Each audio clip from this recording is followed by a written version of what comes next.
পারছি সকলেই। একটা প্রবাদ আছে যে আইন্দাল ইমতিহান ইউক্রমুর রজুল আউ ইউহানু, পরীক্ষার সময় মানুষ সম্মানিত হয় এবং অপমানিত হয়। তো যাক, আলহামদুলিল্লাহ, আল্লাহর রহমতে আমরা একটি সফলতা অর্জন করতে পেরেছি। আসলে এই সফলতাটা আমাদের শুধু ক্রেস্ট নেওয়া নয়, কারণ আমি কালকে ঢাকায় ছিলাম।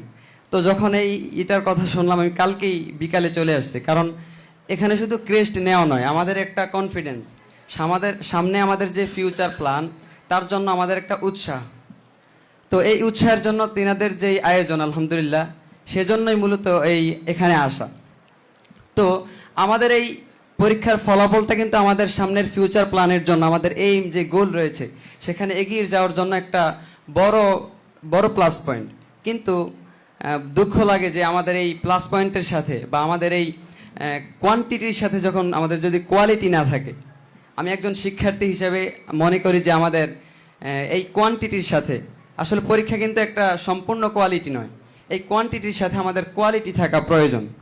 আমি পরীক্ষার্থী হিসেবে একজন ফার্স্ট চয়েস যেটা মনে করি যে একজন পরীক্ষার্থী হিসেবে আমাদের কোয়ালিটি থাকা প্রয়োজন। 2 নাম্বার হচ্ছে যে আমরা যে পরীক্ষা দিয়েছি, পরীক্ষার পরবর্তী সময়টা আমরা অনেকেই এভাবে কাটিয়ে দিচ্ছি।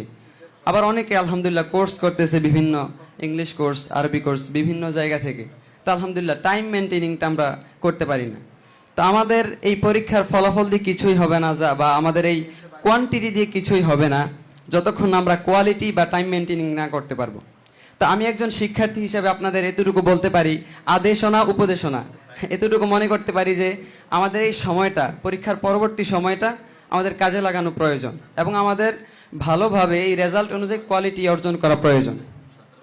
তো অনুভূতি বলতে আলহামদুলিল্লাহ, জীবনের প্রথম একটা ফলাফল, যখন 5-এর পরীক্ষা দিলাম, তারপরে কিন্তু 8-এর পরীক্ষা আমাদের হয় নাই করোনার জন্য।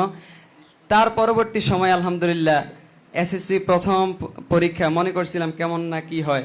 তো যাক, আলহামদুলিল্লাহ ভালো একটা ফলাফল অর্জন করতে পেরেছি আমরা, এবং অনুভূতিটা অনেক, আমার নিজের কাছে অনেক ভালো লাগতেছে। কারণ নিজের জীবনের প্রথম একটা ফলাফল, জীবনের প্রথম একটা অর্জন, এটা আসলে সবার কাছেই ভালো লাগার কথা।